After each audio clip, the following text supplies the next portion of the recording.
On February 29, 1944, American troops began landing on the island of Iwa as soon as it became known that the large forces of the enemy fleet are bombarding the yard in the Panama. As torpedo carriers, it included submarines I-368, I-370 and I-44. The detachment went to the area of Isosdima Island on February 22nd, Ivosdima on February 22nd. February 25th, on the approach to the island, submarine I-370 was sunk by an American destroyer, and on February 26th, in the same area in the aircraft carrier of the enemy sank the submarine I-368. The third boat I-44 reached Iwo Jima, but being detected by the U.S. destroyer, was forced to dive and stayed underwater for about 46 hours. There was no attack by depth bombs, but conditions in the boat became terrible. The air contained over 6% carbon dioxide, and the men were on the verge of suffocation. Eventually, the boat commander was forced to abandon the operation and return to base. The commander of the submarine forces, learning of this, became furious and immediately dismissed the commander. So, the operation of the detachment Tibaya ended in complete failure. A new squad of human torpedoes was formed, named Kamitake. The squad, which included my boat I-58 and boat I-36, was assigned the task of attacking the enemy in the area of the island of Iwo Jima and inflict losses on him. Iwo Jima and inflict on him losses, however small. On March 1, 1945, when the boat I-58 was leaving Kure, we were given a warm send-off. Having passed the Bungo Strait, we were already in Tosa Bay at dusk, but a typhoon was approaching, and to avoid meeting it, all the next day the boat went at full speed in a surface position. The reason for the failure of the detachment Tibaya remained unclear, but after careful consideration, we decided to approach the island of Iwo Jima from the north, where the enemy kept watch not particularly carefully. The enemy had concentrated his surveillance to the south and east of the island, where his lines of communications passed. It was to be expected that we would discover many ships and other targets in this area, but orders forbade us to attack the enemy, for our main task was to attack ships at anchor. The southern route of approach to the island was unacceptable to us. At night on March 3 and 4, the radar station detected enemy planes, so we had to follow in an underwater position. The boat was fitted with a short-wave antenna of the latest type, the results of which were excellent. As far as the situation allowed, we followed in a surface position both day and night and dived only when absolutely necessary. On diving on March 4th, we heard noises similar to those of anti-submarine ships. On the night of March 5th, for 2 HRs, the same thing was observed. However, nothing bad happened. On March 5th, on medium waves, we intercepted a radio-telephone conversation between the ships involved in the bombardment of Iwo Jima Island. This indicated that the enemy had engaged large formations of large surface ships. On March 6th, we went underwater for a day and began to approach the target, taking all precautions. About 4 p.m., we heard the sound of 4 successive explosions, and at the same moment the noise of the propellers was clearly heard, which soon became silent. About an hour before sunset, we swam up to periscope depth to look around, and soon noticed a large enemy ship. We immediately withdrew to deep water, without even determining its class.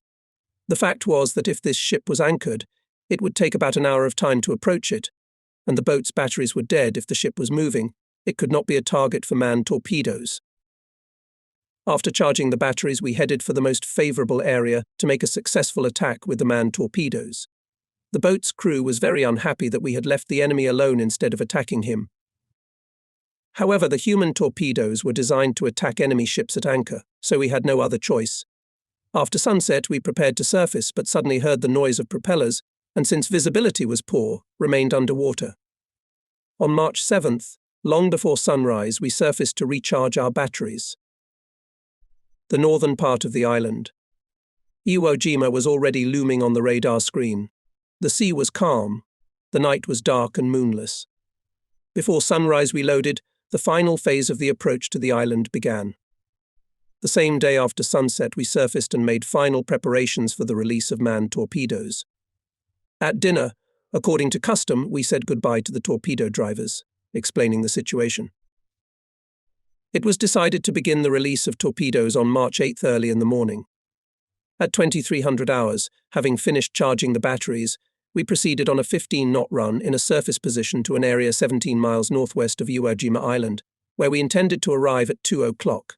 During the crossing, torrents of rain fell upon the boat several times. Visibility was poor, which favored the action of manned torpedoes. With the help of our radar station was detected the work of enemy radar stations, conducted from 3 directions, indicating the possible presence of destroyer squadrons in the area. We decided, if they detected us, to go underwater. The torpedo drivers, who were to take their places from the upper deck of the boat, were ready to do so at short notice, but as it was still 3 hours before they could be launched, we gave them liquor to keep them warm. After another hour, already on the approach to Iwo Island, a very urgent radiogram was unexpectedly received which read, Kumitaik Squadron's operation is cancelled. Submarine I-58 should immediately proceed to the area of Iwo Island. Okinawa to participate as a floating radio station in the United Fleet operation. The operation will be conducted on March 11th. It was madness to turn back, being so close to the enemy. I could hardly get over the whole thing. Contacting headquarters was out of the question. We could be detected immediately.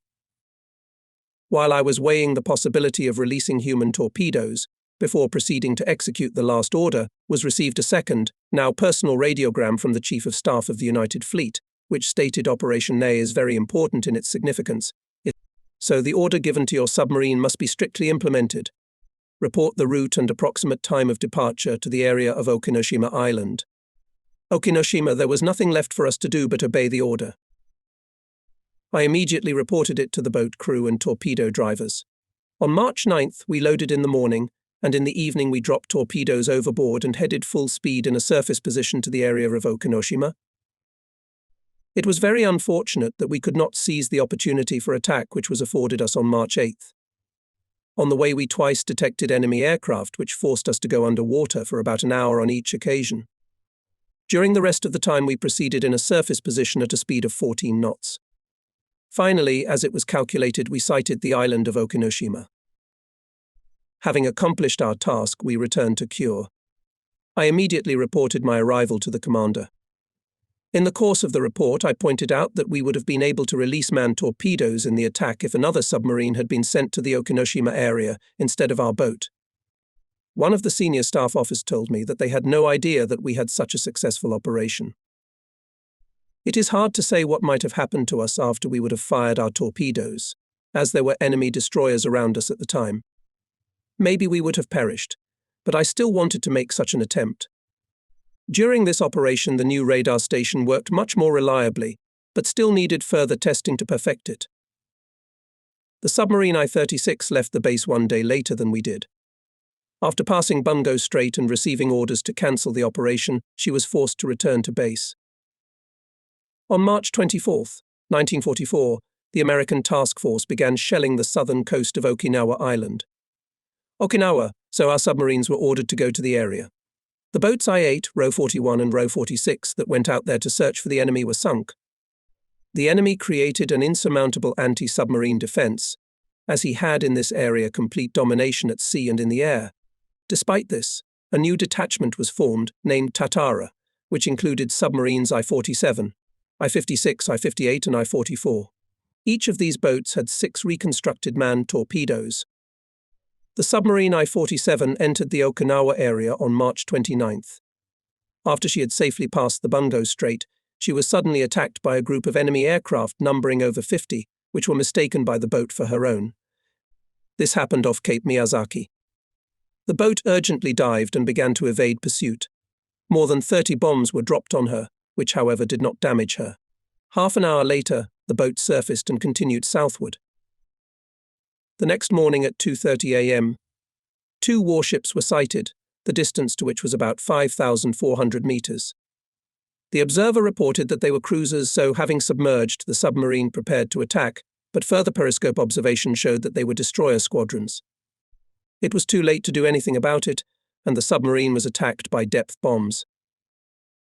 Eventually, in the vicinity of Taniga Island, she managed to break away from the enemy. After sunset, she surfaced to investigate the causes of fuel leaks from the fuel tanks. Unexpectedly, she was again attacked by enemy aircraft. After an emergency dive of the boat, a bomb that exploded nearby further increased the fuel leakage, so she had to return to Kure. The other two submarines, I-56 and I-44, left the base on April 3rd, and there has been no news of them since. After the war, we heard that both of these boats were sunk by American destroyers off Okinawa Island. Our boat I-58 left the base on April 2nd, having on board the same torpedo drivers who had been with us on our ill-fated trip to Iwo Jima Island. The operation plan was flexible, and its fulfillment depended on the disposition of enemy ships. I asked the headquarters to provide me with detailed information regarding the deployment of ships near the island of Okinawa and the peculiarities of the search groups of destroyers in the northern part of the island.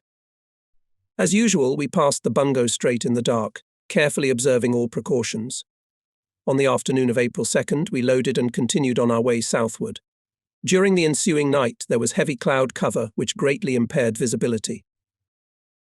On April 2nd and 3, trying to evade enemy air attacks, we safely reached Yaku Island. Tentatively, we decided to approach the target from the west, but in view of the fact that Tyudzi Bay was already in the hands of the enemy, the approach from the eastern side could be safer. In the end, we still decided to approach from the west side, as this option promised us an encounter with enemy ships anchored at anchor and a good target for our manned torpedoes. Deep in the night of April 3rd, we began to approach the enemy. Suddenly, in the center of the strait, we detected a target that resembled a submarine in a surface position and immediately made a dive, but after about an hour, having lost contact with the detected boat, surfaced and following a zigzag, continued on their way. The next 24 hours during daylight hours we had to go underwater, as radar indicated the presence of aircraft nearby. During April 5th and 6th we had to dive at least 7 times. We had no means of determining whether they were our own or enemy planes. These delays threw us off schedule, and it was not until April 6th that we reached the area west of the Amami Islands, at about 1 p.m. 00 min. We spotted a mast on the horizon, and upon submerging we determined that it was a small anti-submarine ship. However, it was not possible to know for certain whether it was our own or an enemy ship. As the area of fighting approached Japanese waters, it was easy to mistake enemy ships or planes for their own. The weather began to deteriorate. Low black clouds hovered over the sea. The excitement increased. We began to worry about whether we would be able to fire our manned torpedoes. We hoped that the weather would be more favorable in the area of the anchorage at Okinawa Island. Our course to the island was far from the coast, so in bad weather it was very difficult to accurately determine our position. The radar range was insufficient to detect nearby islands. In view of the fact that day and night we were disturbed by aviation, we did not have enough time to charge the batteries. In such a situation, the appearance of even one destroyer was a mortal danger to us. On April 7th, conditions did not improve, and we were very little time on the surface. The boat's location was still determined only by calculus. The current further aggravated our situation as its speed was 2 knots. On the same day, April 7th, we learned that the line ship Yamato was to join our forces fighting off Okinawa Island. It was good to know that we would participate in battles together with this ship. In reality, Yamato was already sunk. On April 8th, a radiogram was received from the commander of the United Fleet, which contained an order to engage and fight to the death. We surfaced, determined to go straight to the target. Later in the afternoon, a large patrol plane appeared above us. The enemy used such machines to fight submarines. Almost losing all hope of rescue, we made an emergency dive, but to our surprise, the plane did not attack us. Nevertheless, we continued to remain in an underwater position during daylight hours. Since the enemy was sending out an aerial patrol during the night, we could not surface and recharge our batteries. If this continued, we would not be able to carry out even one attack with empty batteries. We decided to surface for a short time and recharge the batteries, and then wait for the weather to improve before making a second attempt to approach the target. Eventually, we turned back toward Kyushu Island. When we clarified our position, it turned out that our error of reckoning amounted to 45 miles. The boat set course for Okinawa Island again. The weather was even worse than before. Besides, day and night we were disturbed by enemy aviation. We had no respite to recharge our batteries. It was evident from everything that we had the same difficulties ahead of us as before. On April 14th, we suddenly received orders to head for the Pacific Ocean. On the way, we were first of all to overcome our own minefields, then to head for the coast of China, and finally, following the coast of Formosa, to reach the Pacific. Prior to this, we had spent at least 7 days trying to attack enemy ships in the vicinity of Okinawa Island. Okinawa. But due to bad weather, all these attempts were unsuccessful. During these actions, we were attacked by enemy aircraft over 50 times. The longest time we managed to stay on the surface was less than 4 hours. And on the 2 days when we were closest to Okinawa, the longest period our boat stayed on the surface was 1 hour 10 minutes. The boat's radar station was unreliable at that time, and we were exposed to enemy aircraft attack for 2 to 3 min. After surfacing, it usually took 4 to 5 HRS to charge the boat batteries and 6 HRs to fully charge them. One charge of high-pressure air cylinders is enough to ensure 3 to 4 surfacing of the boat. It takes 30 min to fully charge the air cylinders. We have experienced firsthand that in severe conditions it can happen that the boat will not have high-pressure air and will not be able to float regardless of the degree of charging of the batteries. A single destroyer chasing a boat for 1 day may exhaust her half-charged batteries to such an extent that she will be unable to move. It should be borne in mind that submarines carrying manned torpedoes had no artillery armament, so surfacing to fight with the pursuing ship was not feasible, since the entire armament of the boat consisted of 2 machine guns. The use of manned torpedoes in the stormy weather then prevailing was impossible. We entered the Pacific Ocean from the east coast of Formosa and set a course northward, being from Okinawa Island at a distance of 300 to 400 miles. Okinawa at a distance of 300 to 400 miles. We met no enemy along the way except for one occasional airplane. On April 25th at about 1 a.m., while proceeding in a surface position, we received contact on the surface target detection station indicator. The sea was calm and a light breeze was blowing. We immediately submerged and waited. Soon through the periscope we saw a ship coming with navigation lights on. It turned out to be a hospital ship, so we missed it. At about 3 a.m. at 00 min, we heard the sounds of 9 consecutive explosions. Keeping a periscope observation, we managed to spot 1 or 2 masts on the horizon.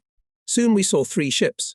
At first we took them for cruisers, but then it turned out that they were small destroyers. While we were studying the situation, the enemy ships headed in our direction.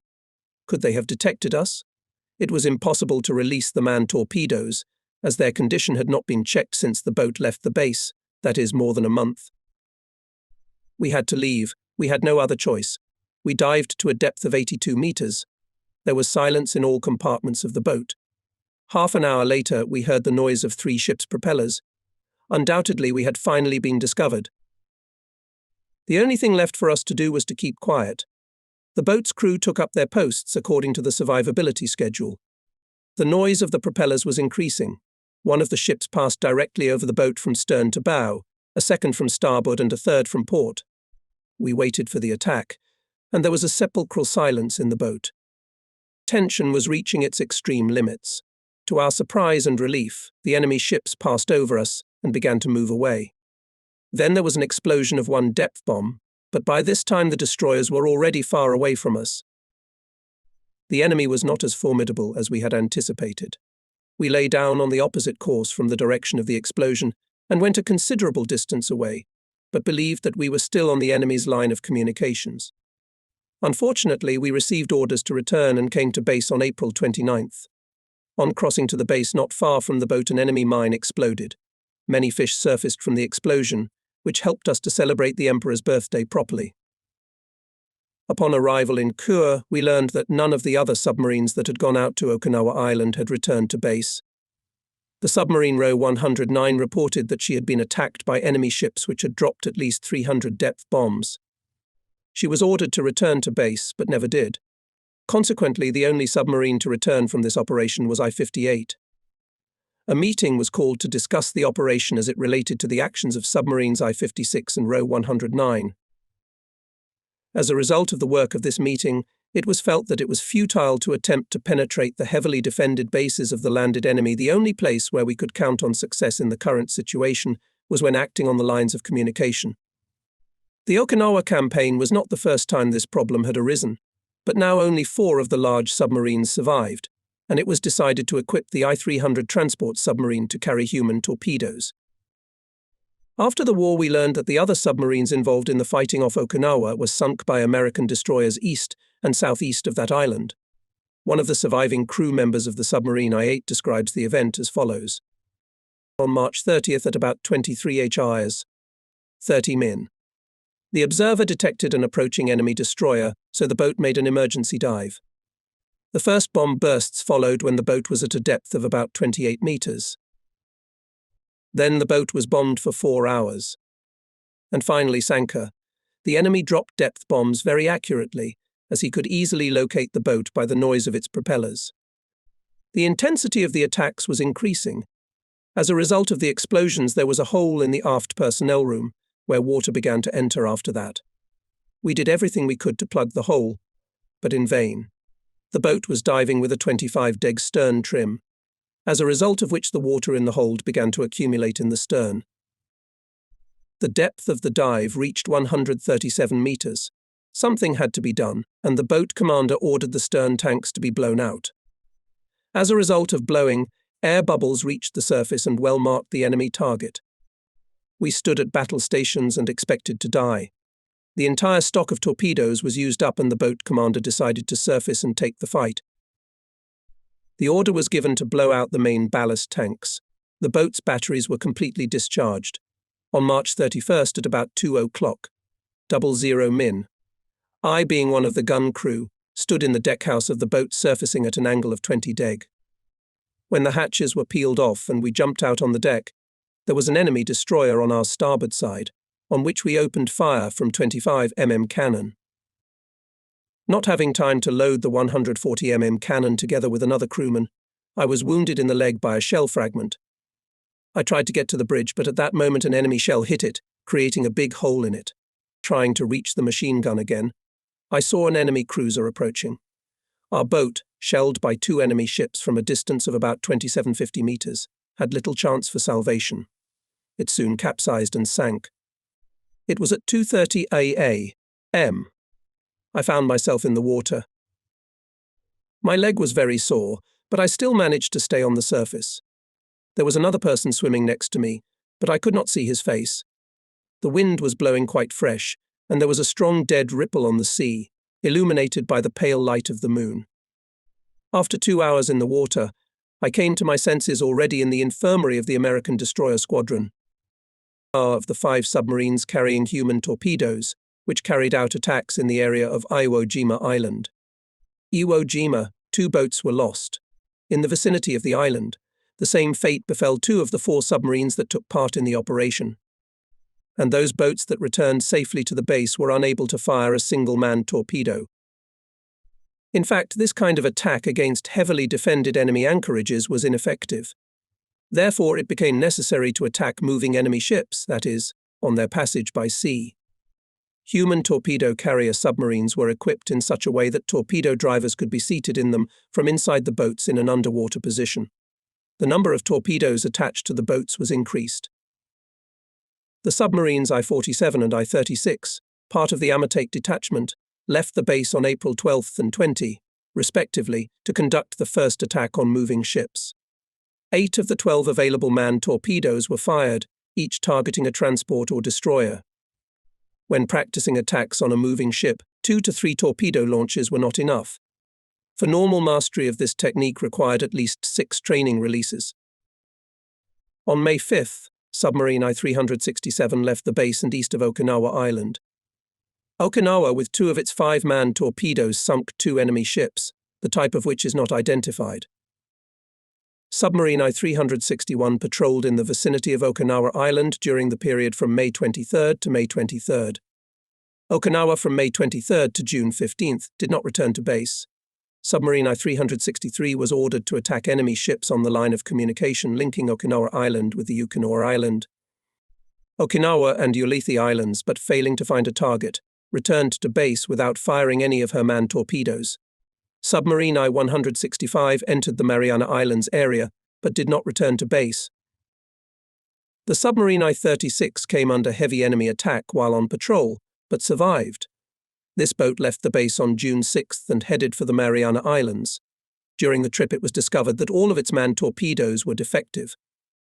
The submarine personnel managed to fix 3 torpedoes out of 6.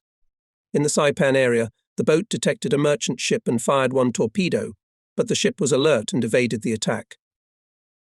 The boat pursued this vessel for an hour and a half, but suddenly showed a destroyer, the distance to which was no more than 900 meters. The commander hastily removed the periscope, but immediately over the boat exploded 2 depth bombs, which knocked out the steering control of the boat. Half an hour later, the destroyer squadron returned to the area where the boat was located and resumed attacks, passing over it 4 times. The torpedo drivers asked permission to release. The order to release was given, but it turned out that the torpedoes did not operate the electric steering actuators.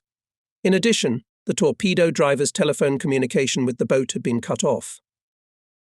The commander cancelled the release order. At this time, another destroyer squadron approached and took part in the attacks of the boat. This circumstance might have rendered the torpedoes useless, and so 2 of them were fired. 20 minutes later, a violent explosion was heard. It was a new series of depth bombs bursting. In order to evade the attacks, the submarine sank even deeper. After 2 days underwater, she finally surfaced. There was no enemy nearby. The boat's batteries were completely drained, with only enough high-pressure air left for one resurfacing. Nevertheless, she managed to return to Cure on June 30th. In 1942, it was decided to build 18 large submarines, each of which was capable of taking on board 3 aircraft torpedo carriers. There was a rumor that the testing of the aircraft to go into service with these boats was nearing completion. However, while waiting for the boats to be completed, the military situation continued to deteriorate.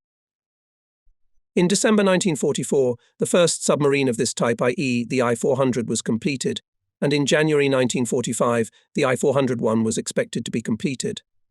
In addition, the submarines I-13 and I-14 were converted for the same purpose, which could take 2 airplanes each. The conversions were completed in January and February 1945, respectively. All 4 submarines were consolidated into one detachment, with Capt. 2nd Rank Arizumi appointed as commander. Partial trials were begun in the inner sea of Japan area. The boats were intended to carry out the operation to bomb the Panama Canal, but the planes that were supposed to arm the boats were not yet ready. So working out the tasks of releasing them from the boats, then, was still impossible, and it was possible to implement it only at the end of April 1945. In the process of working out, there were various failures. For example, the boat I-401 hit a mine, and the release of the squadron to fulfill the task was delayed. Planning for the operation was coming to an end. The range of submarines type I-400 was equal to 40,000 miles, so that the fuel reserves were enough for the voyage to Panama and back. Converted boats type I-13 had a shorter range, so replenishment of their fuel at sea had to be made by boats type I-400. Both types of boats were to take a 4-month supply of food. In total, it was supposed to take 10 aircraft, of which 6 were armed with torpedoes, the remaining 4 bombs. The operation plan provided for 2 strikes on the canal locks in one place in order to completely destroy them. While practicing the tasks, a mock-up of the locks was made, on which multiple training bombing raids were conducted. At the end of June, training exercises were conducted with each individual aircraft, during which 2 machines crashed. Meanwhile, the situation continued to deteriorate. Heavy air raids on the territory of Japan proper began, which were presumably preparations for the landing of paratroopers. In the Sea of Japan, an American submarine attacked our submarine I-122, and soon it became impossible to find a safe place to practice training tasks. Under the created situation, it was not at all to conduct an operation against the distant Panama Canal. Since there was an urgent need for submarines to strike at enemy aircraft carriers anchored off Ulithi Islands and in the Mandate Territory, it was decided to send boats I-14 and I-13 in Truk to conduct air reconnaissance in the area of Ulithi Islands by the airplanes based on them. These boats each had 2 of the latest Iagumos-type reconnaissance planes. On June 15th, both boats left Ominato, and the next morning the boat I-13 was sunk by a U.S. aircraft carrier aircraft. Submarine I-14 arrived safely in Truk. Following her, there were also sent boats I-400 and I-401. The plan to strike the Panama Canal was revised. Aircraft boats I-400 and I-401 first had to make a raid on Ulithi Islands, and then the boats, after receiving back their planes, were to head to the Panama Canal area. The Ulithi raid was scheduled for August 25th. In early August, the submarines I-400 and I-401 left Truk for this mission, but the war ended on August 16th. The said two boats of 3,500 tons displacement each never achieved any combat successes. They were the world's largest submarines. 3 years of planning and design had gone to waste. The squadron commander, Captain Second Rank Arizumi, shot himself before arriving in Yokosuka in late August 1945. In 1946, the boats I-400 and I-401 were taken back to the United States by the Americans.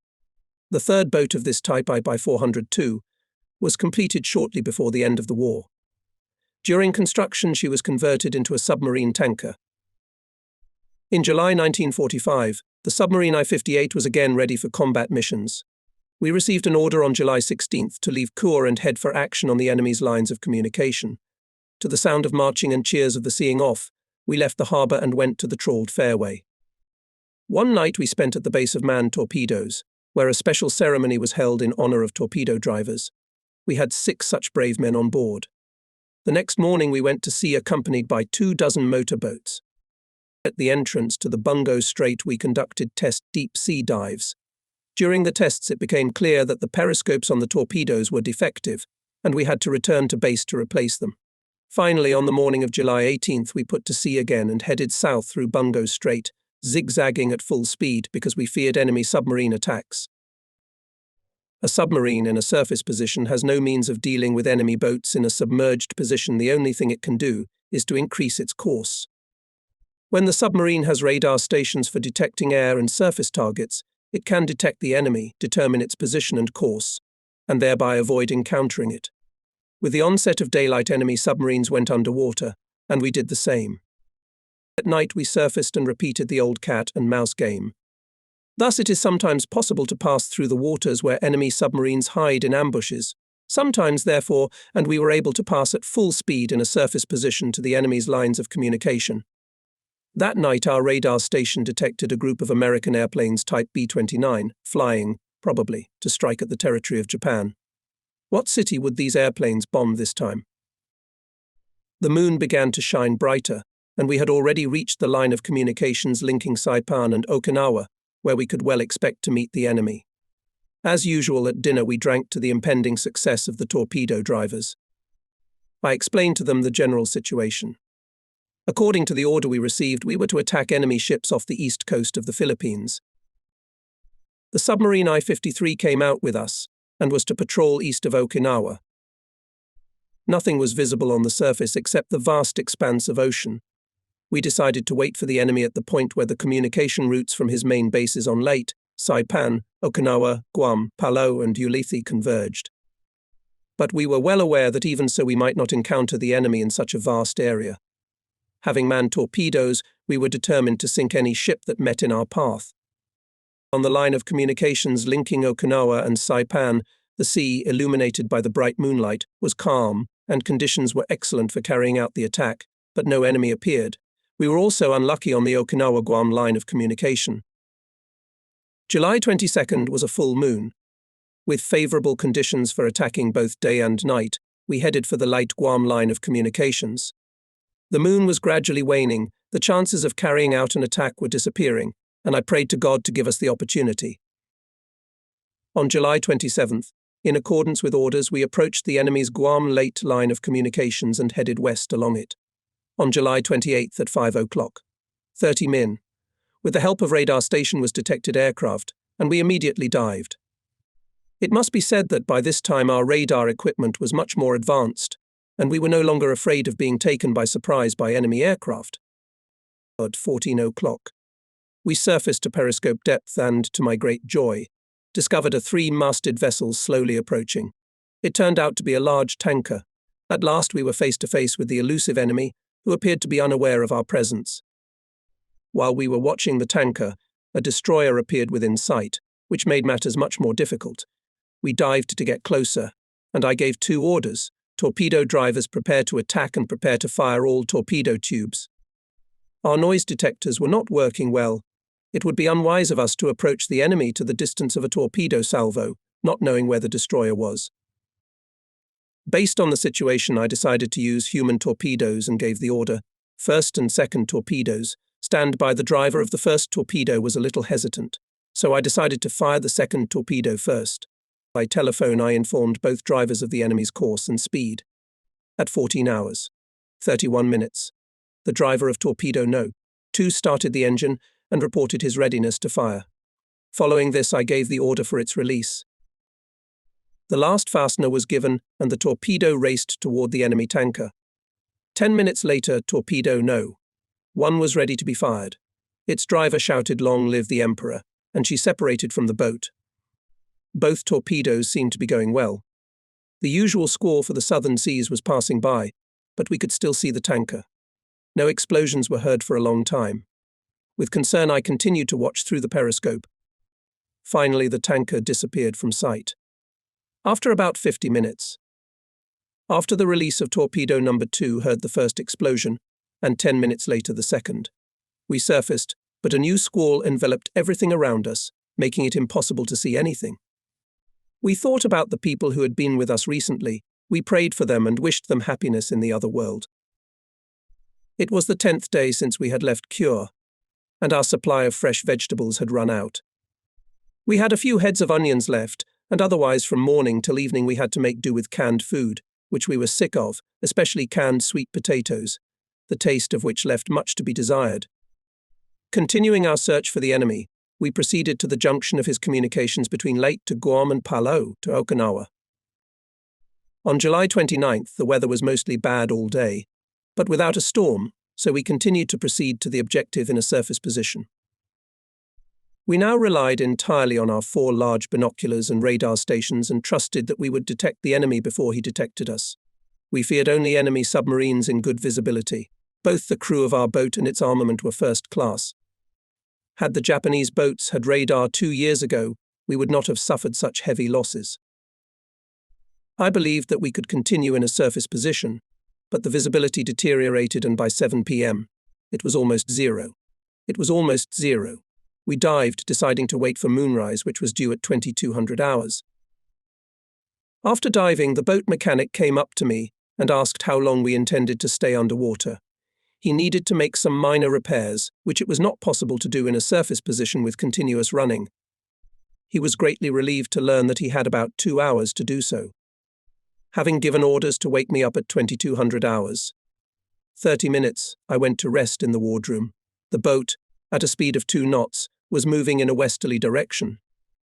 In the dimly lit boat, nothing disturbed the silence, except for the faint sounds of the air conditioning unit running and the characteristic sounds of the horizontal and vertical rudders moving. 2/3 of the boat's personnel were resting. People slept completely naked on bunks, on torpedoes and on sacks of rice. The rest of the personnel were on watch or were busy with repairs in the diesel compartment.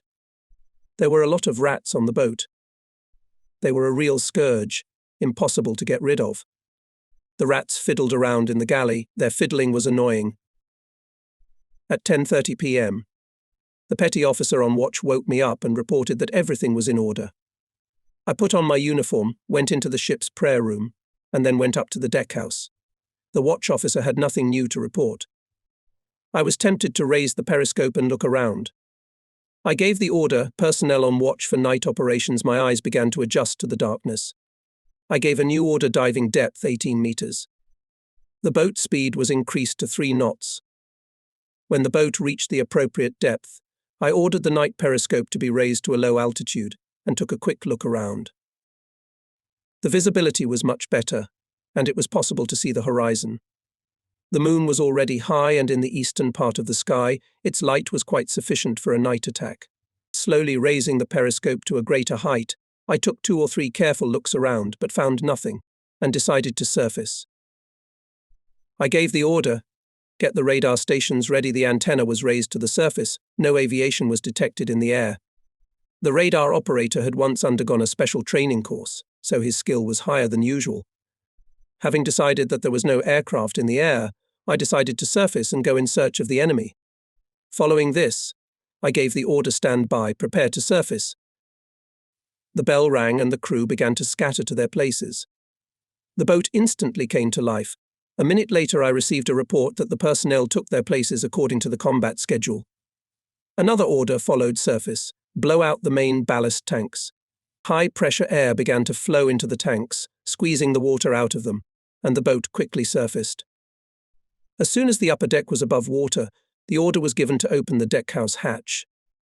The signalman, who had been waiting for this order, opened the hatch and climbed out on the bridge, followed by the navigator. In the meantime, I was observing through the night periscope. The radar station for detecting surface targets was also ready for action. When fresh air began to enter the boat, we stopped blowing the tanks and switched to pumping out water with pumps. This was done to conserve the high-pressure air supply. At this time, the navigator shouted course angle 90 deg starboard. Presumably an enemy ship, I lowered the periscope and, quickly ascending to the bridge, pointed my binoculars in the direction indicated by the navigator. A black spot was clearly visible on the horizon in the moonlight. This was followed by my order immediate dive. At this order, the 4 men on the bridge quickly went down the gangway. The last one was the signalman, who closed the hatch and reported immediately. I fixed my eyes on the periscope, which showed a dark outline. I gave a new order, open the ventilation valves. Water began to fill the tanks, and the boat began to sink. I kept my eyes on the target so as not to lose sight of it. Soon the boat was submerged. These actions were so routine for us that everything went smoothly. As soon as the boat was fully submerged, I gave the orders, ship in sight, torpedo apparatus ready for firing, torpedo drivers prepare to fire. This was at 23:08. After the dive, we turned somewhat to the left, and the outline of the ship was directly across the bow. I continued to watch the target through the periscope, looking over the horizon from time to time, but nothing else was visible. Gradually, the enemy drew nearer. The boat was by this time ready to fire 6 torpedoes. The enemy continued to follow a course that led him straight toward us. Or perhaps it was a destroyer squadron, which had already discovered us and was about to make an attack. It would be hard to hit it with a torpedo unless the ship changed course. I experienced a few anxious seconds thinking that the oncoming ship was a destroyer. In the gloom of the deckhouse, one could not see the complexion of the men in it, and if one could feel the commander's excitement, one could determine it by his voice. We could not accurately determine the distance to the enemy, because we did not yet know the class of the ship. We could not yet hear with the help of noise detectors the noise of its propellers. The round, dark outline gradually turned into a triangle. At 23:09 hours and 09 minutes. I gave the command, we'll fire a salvo of 6 torpedoes at the same time. The order was given to the driver of Torpedo No. 6 to take his place, and the driver of Torpedo No. 5 to get ready. The enemy ship was gradually increasing in size. If it continued to stay on course, it would pass right over us. It was still difficult to determine the distance, as we could not see the height of his masts. In order to fire torpedoes and hit the target, you need to know the distance, course and speed of the target. The calculations must be made by the commander standing at the periscope. When the target is a merchant ship, course and speed can be determined by following its stern. The distance in this case can be determined by radar. However, in this case the enemy, having detected the boat, may change course before the salvo is fired. If the class of the ship is established, its speed can, of course, be determined by a sounder by the number of evolutions of the machine. Many mistakes could be made in such calculations, and in order to hit the target, it was necessary to minimize them, and the salvo itself to make a fan-shaped. Since the course and speed were changing, the time of the salvo had to be determined in advance, especially difficult to do at night, but in conditions of sufficient moonlight it was easier. The target began to emerge more clearly. We could assume that we were facing a large enemy warship. We could see a large mast. The class of ship was now clear. It was possible to determine the height of the mast. It was 27 meters. It was either a line ship or a heavy cruiser. The distance to the target was reduced to 3,650 meters. A distance of 1830 meters and a starboard heading angle of 45 deg were planned for the salvo. Hydroacoustic reported that the enemy was coming at high speed. At first I believed it, but visual observation showed that the ship's course was not too great, and in calculating I took the speed of 20 knots. I was so busy calculating the attack by conventional torpedoes that I did not even give the order to prepare for the release of human torpedoes. Although their drivers asked me to do so, I decided to use them only if the attack by conventional torpedoes failed. The moon was aft of us, and the enemy's ship was now clearly visible. The 2 stern turrets and the lattice mast were clearly outlined. I took it for a line ship of the Idaho type. The crew of the boat were eagerly awaiting the order for a torpedo salvo. There was dead silence in the boat. In such cases, the eyes of the boat are the commander's periscope and the ears are the noise detectors. Except for the commander, no one could know what was going on up there. The men waited tensely for the next order. Drivers of human torpedoes asked me, "What about the enemy? Where is he? Why do not let us out?" The favourable moment for the salvo was approaching. I changed the course angle to 60 deg and distance to 1370 meters and began to approach for the salvo. Finally, in a loud voice, I commanded apparatus tovsia. Fire torpedoes were fired at an interval of 2 seconds. From the torpedo room reported all torpedoes out, everything is in order. 6 torpedoes, like a fan, ran towards the enemy ship. I quickly looked through the periscope, but nothing suspicious was visible. Directing the boat on a parallel course with the enemy, we impatiently waited for the explosions. Every minute seemed like an eternity. At last 2 columns of water rose at the bow and then at the stern artillery turret on the starboard side of the ship, followed by flashes of bright red flame. Then another column of water rose at no. 2 turret. Explosions seemed to envelop the ship. "Hit, hit," I shouted every time a torpedo hit its target. The crew was dancing with joy. The enemy ship had lost power, but was still afloat. I raised the day periscope and gave the personnel in the deckhouse a chance to see what was happening on the surface. Soon we heard the sound of an explosion, the force of which was much greater than that of the torpedoes. Then came the sound of 3 successive explosions, followed by 6 more. The boat's crew, not realizing what was the matter, shouted attack by depth bombs. I quickly reassured the men by telling them that these were explosions on the ship we had torpedoed, and that there were no other enemy ships in the vicinity. Observing through the periscope, I saw several flashes aboard the ship, but she did not seem to be about to sink yet, so I prepared to fire a second salvo at her. From the torpedo drivers came the plea, "Since the ship is not sinking, send us in." The enemy certainly presented an easy target for them, even though it was dark. What if the ship sank before they even reached their target? Once fired, they were gone forever, so I didn't want to take any chances. It was a shame to ruin them for nothing. Weighing the facts, I decided not to release the human torpedoes this time. There was no hurry, but soon I received a report that the enemy was using sonar. No doubt he was trying to determine the distance to our boat. Realizing that the enemy could detect us, I decided to go deep to reload the torpedo tubes for the second salvo. Having lowered the periscope, I ordered to conduct further observation of the enemy with the help of a noise detector and sonar.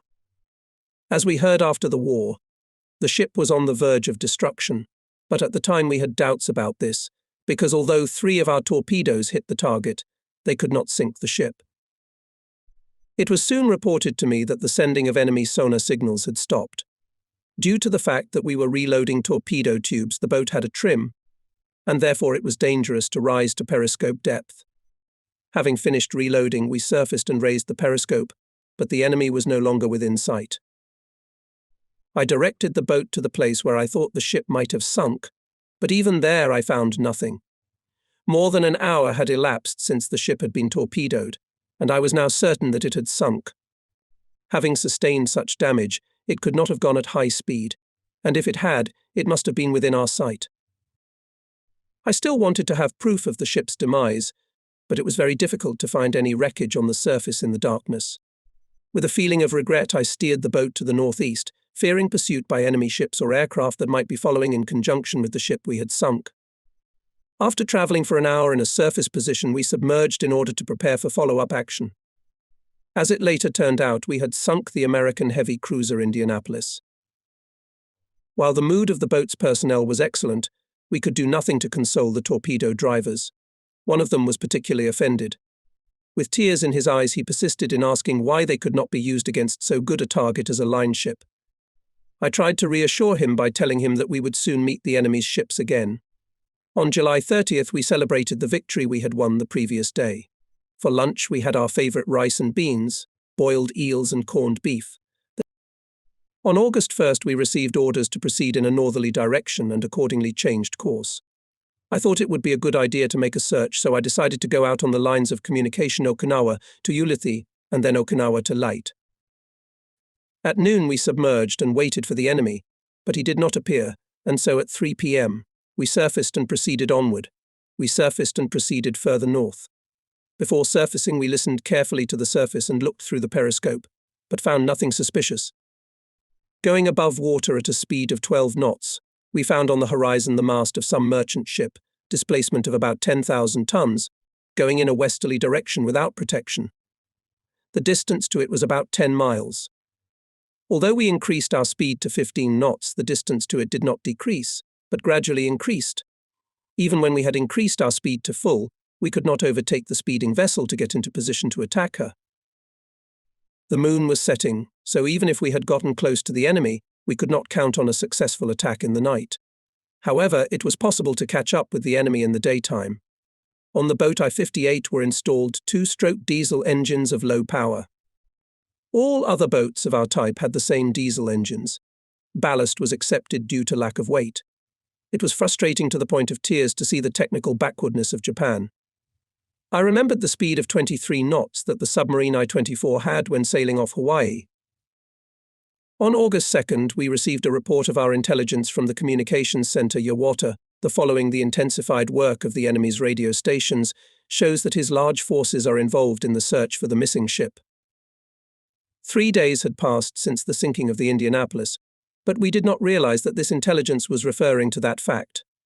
After the war, we learned that the commander and 315 crewmen of that ship had been rescued. At that time, I believed that the rescue of the survivors was already over, since the crew had ample time to report the disaster by radio before the ship sank. On August 7th, we heard a radio report of the enormous destruction caused to the city of Hiroshima by the explosion of only one bomb. LT, Nishimura, who usually listened to American radio broadcasts, said it was no ordinary bomb. Personally, I didn't listen to the broadcasts and didn't even try to listen as it worsened my already bad mood. We on the boat were unable to appreciate the situation that had been created. Our duty required us to continue the fight. According to the orders we had received, we had to do everything in our power to inflict the greatest possible losses on the enemy. If I had listened to foreign radio broadcasts, it would have been clear that the bomb dropped on Hiroshima was an atomic bomb. Around March 8, 1944, Dr. Tanaka reported the existence of the atomic bomb to the Diet, and since then we have all dreamed of obtaining this weapon as a means to improve our military affairs. If we had known that the enemy had already manufactured atomic weapons, our morale and fighting spirit would have been greatly reduced. From this point of view, our ignorance may have been for the best. But on the other hand, it is dangerous to fight without knowing about the enemy's new weapons and their capabilities. In other words, senior officers need to listen to the enemy's radio transmissions, but one must have nerves strong enough that any news does not cause alarm. Unfortunately, my nerves were not up to the task. Apparently, when the B-29 bomber took off from Tinian Airfield carrying the atomic bomb for Hiroshima, the crew of the airplane knew about the sinking of the Indianapolis, which had delivered a part of the bomb from the USA to Tinian. The crew of the airplane made the following inscription on this atomic bomb, a gift for the souls of the dead crew members of the Indianapolis. I read about this in March 1949 in a magazine. The article was entitled Atomic Bomber Connection Course for Hiroshima. It said that the atomic bomb was assembled from several component parts. Most of them were delivered by air, but the largest and heaviest part of the bomb was delivered on the heavy cruiser Indianapolis. It had been over 20 days since we left Kure. We had not bathed in a long time. There were no extra changes of linen, and we wore the same thing day and night. There was no water to do the washing and no opportunity to dry the linen. Being and working in dirty and wet clothes inside a boat with lots of electrical equipment was dangerous. After sinking the heavy cruiser Indianapolis, which we mistook for an Idaho-type line ship, the submarine I-58 headed north. On August 9th, an atomic bomb similar to the one that destroyed Hiroshima was dropped on the city of Nagasaki. The devastation inflicted directly on Japan grew rapidly. It was also reported that the Soviet Union was at war with Japan. We were still determined, but what could we do? Despite this, the morale of the I-58 boat personnel was high. On August 10th, while underwater, we detected the presence of a target with our hydroacoustic instrument. Raising the periscope, I saw a destroyer squadron not far away. The drivers of torpedoes, No. 5 and No. 6 were ordered to prepare to release. The distance to the destroyer, which was zigzagging, was about 6,400 meters. During the release of Torpedo No. 6 began to malfunction with its engine, which threw white air bubbles with foam. The sea was calm and the destroyer could detect us, so I ordered the torpedo's engine to stall. Examining the surface of the water through the periscope, I saw that the foam had not disappeared and was still giving away our location to the enemy. In addition, running torpedo engines made a rumbling sound, and I was sure that the enemy detected us by it. Finally, the engine of Torpedo No. 6 stalled. I did not raise the periscope, expecting bursts of depth charges, but time passed and still no attack, so I decided to surface and look around. To my surprise, the destroyer was far away. The distance to it was now about 4,500 meters. The ship had time to move away from us. I must say that with the appearance of human torpedoes, enemy destroyers no longer acted as confidently as before. Meanwhile, the drivers of Torpedoes No. 3 and No. 4 took their places, but soon it turned out that the Torpedo No. 3 was defective. So far we had only managed to fire No. 5 torpedo, which was now moving toward the destroyer.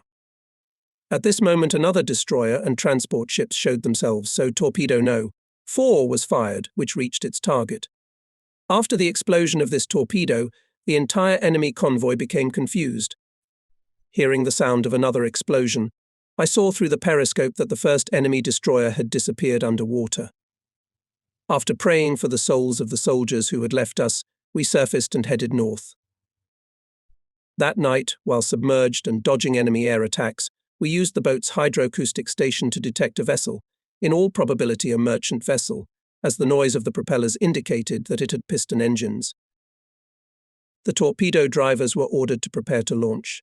We then heard the noises of a destroyer squadron that was quite close to us. From the noise detector data, the merchant ship was of large size, but because of the darkness we could do nothing. Oh, if only the moon would shine. The noise of the approaching destroyer was increasing. I decided to turn the boat directly toward it and observe silence. The destroyer seemed to begin to turn to the right, and with it we turned, in preparation for the explosions of depth bombs. Then the noise of the ship began to come from all sides. The enemy seemed to have discovered us and was now passing over the boat itself. Expecting an attack, everything in the boat froze. However, the bursting of depth bombs did not follow, and the crisis passed. On August 12th, the sea was calm. Following northward at a speed of 12 knots, we intercepted enemy radar signals to detect surface targets. We increased speed, intending to reach a position convenient for attack. The enemy radar station's signals continued to come in. After 15 minutes, we saw the ship's mast and made an emergency dive. It happened at 17 hours, 16 minutes. I gave the order to the torpedo drivers and torpedo boat drivers to prepare for the attack. The target was approaching, and I gave a new order torpedo driver, No. 3, to take his place and prepare to fire at 17 HRS, 47 min. I recognized the enemy vessel. It was an air transport, displacement of 15,000 tons. Soon Torpedo No. 3 was ready for release, and its driver on my order rushed towards the enemy. When after the release of the torpedo I looked through the periscope, I saw that ahead of the air transport was also followed by a destroyer. Some more time passed, and the transport continued in the same direction. I saw puffs of black smoke billowing from its pipes. The enemy, evidently having detected the human torpedo, was moving away from it at full speed. I saw clearly how the transport, gaining speed, zigzagged. Half an hour passed, and then I heard the sound of an explosion. Was it the explosion of a torpedo hitting its target? But the first explosion was followed by 10 more. It became clear that the destroyer was on a reverse course and began attacking with depth charges. I was very anxious, my hands were sweating. At 18 hours, 42 min, a great column of water and clouds of smoke rose to the sky. I involuntarily whispered a prayer. Then came the sound of an explosion. When the column of water settled and the smoke cleared, there was no more transport on the surface. Only a destroyer squadron was visible, rushing to the place where the transport was lost. Each of us had feelings of triumph and relief. We prayed for the happiness of our fallen soldiers in their afterlife, then in the darkness surfaced and continued our journey northward. After traveling this course for several days, we came to a point 300 miles from Okinawa Island. Okinawa. We reported our successes by human torpedoes after each victory, when the boat was at a safe distance from the enemy. Due to the fact that the torpedo driver, going to the target at a speed of 30 knots, could use a periscope, hitting the target was not very difficult. If even a human torpedo was detected at quite a distance, it was impossible for a ship with a speed of less than 20 knots to get away. Was it necessary to waste human lives to control these torpedoes? Good results can be achieved by controlling them by radio, but it was too late for us to introduce these improvements. Our situation was truly dire. We were left with only 4 large submarines and 8 obsolete boats, each of which could take only 2-man torpedoes. On the evening of August 15th, the submarine I-58 followed in a surface position in search of the enemy. The search area stretched directly from Okinawa Island to the Strait of Buchanan, Okinawa Island to Bungo Strait. The mood of the boat's crew was upbeat. I was standing on the bridge, surveying the horizon in the direction of the setting sun. Suddenly I was beckoned to the hatch by the chief radio operator. I don't think I've ever seen a sadder expression on his face than the one he had at that moment. He was ready to burst into tears. "Please come downstairs for a moment," he asked me. I reluctantly followed him. Once downstairs, he pulled me back to a corner of the wardroom and said, "Look what I received on the radio." It was the communique of the end of hostilities. I was stunned, but after a short reflection I decided that it might have been a newspaper stunt rather than an official announcement. Mastering myself, I said to the radio operator, "This could have been a radio transmission for the purpose of disinformation. Destroy the radiogram." One of the officers standing nearby, who was always interested in enemy radio transmissions, remarked, "If it is disinformation, it is very clever." I announced to the boat's crew that we could not make a decision to withdraw from the war based on press radio transmissions. In the absence of an official order, we would continue to fight. I ordered the radio operator to bring me all telegrams as they came in draft form and reassured him that no one else would be privy to their contents. So I decided not to communicate anything to the personnel of the boat about the impending events, even if it was an official order. Being at sea, there should not have been any weakening of the firmly established order. On a submarine, the mistake of one man of the crew in the performance of his duties while submerged or surfaced was more to be feared than that of the enemy. One mistake could easily lead to an accident. I therefore resolved to let the crew continue to do their duty quietly and in a cheerful mood until we reached our own waters, where we would have no further need to dive. Talking to the doctor, I was greatly embarrassed by his question, "Won't we hear something unexpected when we get back to base?" All along our route, evading the enemy, we continued to dive and surface, that is, we kept our guard up. On August 17th, 1945, we returned to the manned torpedo base. I noticed a gunboat coming in our direction. Finally, the last moment came and the command was sounded, all personnel to line up on the aft superstructure the crew assembled, and with tears in my eyes I read the Emperor's manifesto announcing the end of the war.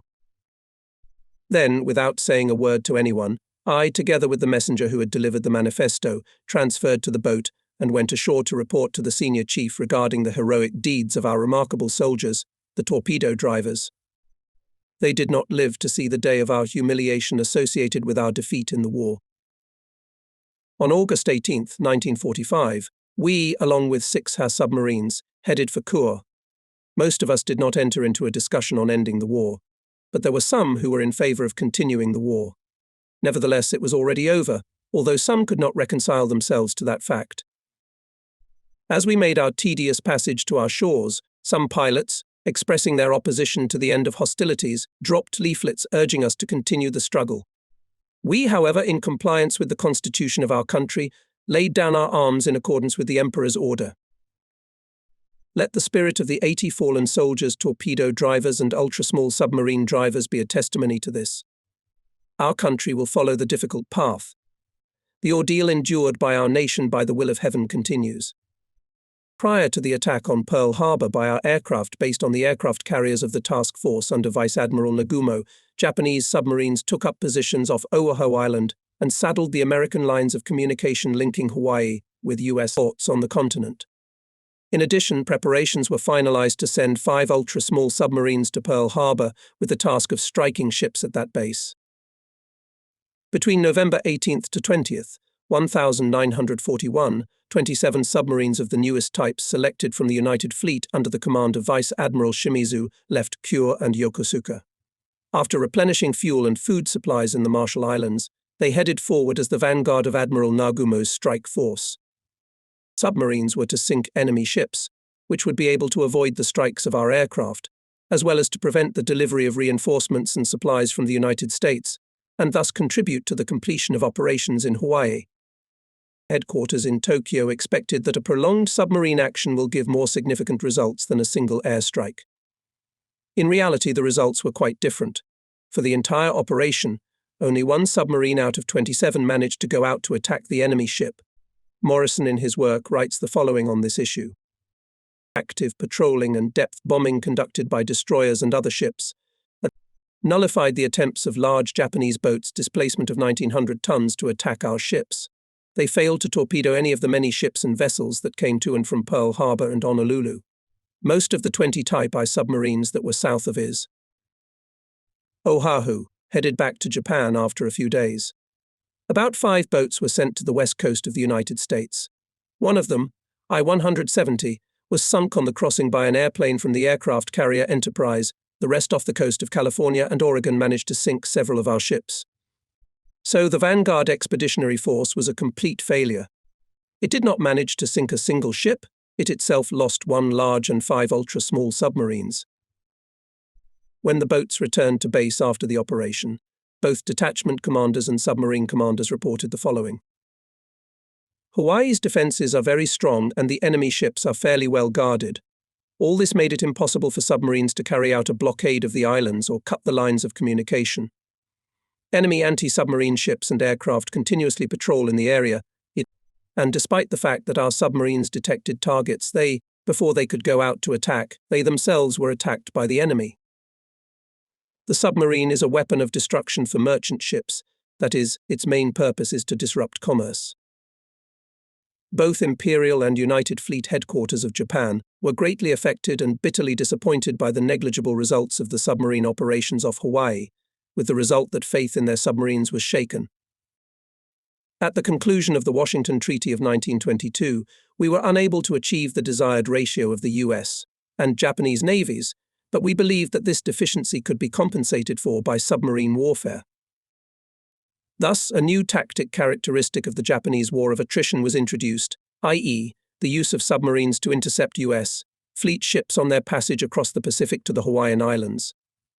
The use of this tactic was expected to yield great results. It found a strong supporter in the person of Admiral Suetsuge, who argued that the success or failure of this tactic would be the turning point in a decisive battle between the two fleets, and insisted on preparing for a ruthless war to the end. In other countries, the primary purpose of submarines was to strike merchant ships and disrupt commerce, and attacking warships was a secondary objective. Such tactics allowed for fuller utilization of the submarine's features, as sinking important enemy cargoes was considered paramount. In addition, submarine attacks on enemy ships with strong guards are usually associated with great risk.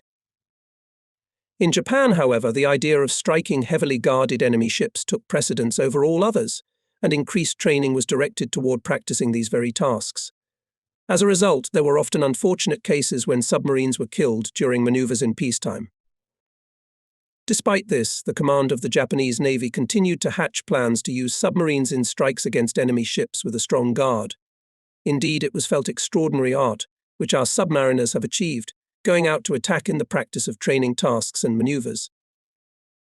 Under such circumstances, the Japanese command expected much from their submarines, and at the same time significantly underestimated the capabilities of the American submarine fleet. As shown by the operation of our submarines in Hawaii, their attacks against warships did not reach the goal, and only in subsequent attacks against merchant ships, our boats managed to achieve something. At the same time, we suffered heavy losses from American submarines, and it is no exaggeration to say that American submarines dealt Japan a fatal blow. To illustrate this conclusion is characterized by the following statement of the Chief of Naval Operations of the U.S. Navy, Fleet Admiral E. King. American submarines played a major role in the overall victory over Japan. 63% of the sunk Japanese ships and vessels of displacement over 1,000 tons each were sunk by submarines. The remaining 37% fall to the share of other weapons. Estimated Japanese losses in tonnage, according to estimates of the Japanese command, should have been in the first year of the war 1 million tons and in subsequent years 800,000 tons annually. However, the actual losses amounted to, in the first year of the war, 1,250,000 tons, in the second year 2,560,000 tons, and in the third year 3,480,000 tons, that is 4 times more than in the given calculation data. How did it happen that the Japanese command made such a miscalculation in the estimated losses of its tonnage? It happened because it underestimated the capabilities of the American submarine fleet. When calculating losses, it was natural to assume that the largest share of them will be caused by the actions of American submarines. However, most of the sea lanes connecting Japan with the areas of natural wealth of the South Seas, including the islands of Ryukyu, Formosa, the Philippines, Borneo, Celebes, Java, Sumatra, were protected by a series of natural barriers. We thought, therefore, that we could repel enemy submarine attacks with anti-submarine defenses set up in the comparatively narrow passages between these islands. In the first year of the war, our losses were great due to the fact that we were conducting offensive operations in the south, and our anti-submarine activities had not yet been properly developed. After the second year of the war, we could hope to reduce our losses because our anti-submarine defenses were already established, but American submarines continued to sink Japanese ships. Dr. Jerome Bernard Cohen wrote, "The blockade of Japan by the Americans has greatly intensified, with the result that the supply of raw materials has ceased and military production has been effectively suspended even before the strategic bombardment of the country has begun. Because of this, Japan was unable to continue the war. For every ton of merchant marine built, Japan lost 3 tons, which led to the virtual destruction of the merchant marine. It was a misfortune for Japan to be dependent on the importation of raw materials. The situation was worsening day by day. The loss of merchant tonnage reduced the import of raw materials, because of which the production of steel was also significantly reduced. This in turn affected the shipbuilding industry, making Japan unable to make up for the loss of the merchant fleet. Japan's economy began to suffocate. At the beginning of 1945, the country was on the verge of disaster, and air raids completed the matter. What was the reason for such pathetic results of Japanese submarines? American submarines were not limited to striking only merchant ships. The enemy's boats managed quite skillfully and successfully attacked and our warships. Our losses were enormous. June 15, 1944, having learned that the American forces landed on Saipan, the commander of the United Fleet, Admiral Toyoda, concentrated all available forces to launch a decisive counterattack on the enemy to disrupt his plans. At dawn on June 18th, one of the operational formations under Vice Admiral Ozawa began searching for the enemy. In the afternoon of the same day, to the west of Saipan Connection, found 3 groups of American ships, which included 6 aircraft carriers. In view of the fact that the night was approaching and the distance to the enemy ships was significant, Admiral Ozawa postponed the attack until the next day. June 19th, newly discovered operational connection of the enemy, consisting of 4 groups, was attacked twice by our aircraft. Admiral Ozawa's flagship, the heavy aircraft carrier Taiho, after the first attack on the enemy, was torpedoed by an American submarine and 6 hours later, and sank. Almost simultaneously with Taiho, enemy submarine was torpedoed heavy aircraft carrier Shokaku. Despite these losses, Vice Admiral Ozawa wanted to launch a 3rd airstrike against the enemy, but he had less than 100 planes left at his disposal, and so he had to withdraw to the west to resume attacks the next morning. On the afternoon of June 20th, about 300 enemy planes attacked our ships. The attack hit the aircraft carrier Zuikaku with several bombs, and the aircraft carrier Hitaka was first hit by a torpedo dropped by a torpedo troop. Thus, Admiral Ozawa's task force was attacked by enemy submarines at the moment of repulsing an air attack, and although the aircraft carriers were heavily guarded by destroyer squadrons, the American submarines had no difficulty penetrating through the line of guard and made an attack on our large ships. In October 1944, Admiral Kurita's fleet intended to penetrate Leyte Gulf in order to launch a series of strikes against the enemy. On October 23rd, while searching for an entrance to Palawan Strait, the flagship cruiser Otago and cruiser Nashi was sunk by an American submarine. This represented another major loss to the Japanese Navy. In many cases, American submarines attacked even our anti-submarine ships. What can explain such deplorable results for us? Basically, they can be explained by the low quality of armament of our ships and the imperfection of their designs. Our submarines were poorly armed. They were counterattacked by the enemy even before they approached their targets, or the target eluded them. At the same time, well-armed and well-equipped enemy submarines operated with near impunity, and our ships could neither counterattack nor evade their attacks. Many of our ships became aware of the presence of enemy submarines only when they themselves were attacked.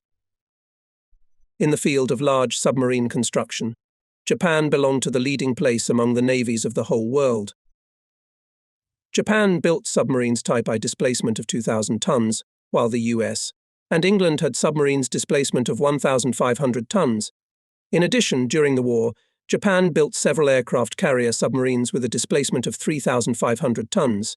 6 times Japanese type I submarines made trips to Germany and, while in the secret German submarine base Lorient, were examined in detail by German submarine specialists. The Germans criticized our boats, pointing to excessive hull vibration, excessive underwater communications, etc. The submarine I-39, commanded by Captain 3rd Rank Kinashi, returning from Germany, was sunk in the Strait of Formosa by an American submarine solely because it had radar equipment of poor quality, although Kinashi noticed upon arrival in Singapore that it had been greatly improved. After learning of the many shortcomings of Japanese submarines, Hitler gave Japan 2 German boats as models. One with a German crew arrived in Kure in July 1943. The other, with a Japanese crew, was sunk by Allied aircraft in the Atlantic Ocean on passage to Japan. The above German boats of 750 tons displacement each were of little value to Japan. The Japanese Naval Command expected much from its submarines. For this reason, both officers and sailors were carefully selected and underwent a very intense combat training program. They considered themselves the best trained submariners in the world. But when the war came with its trials, the results were most deplorable. At the end of the war, the quality of radar and other electronic equipment in the Japanese submarine fleet improved somewhat,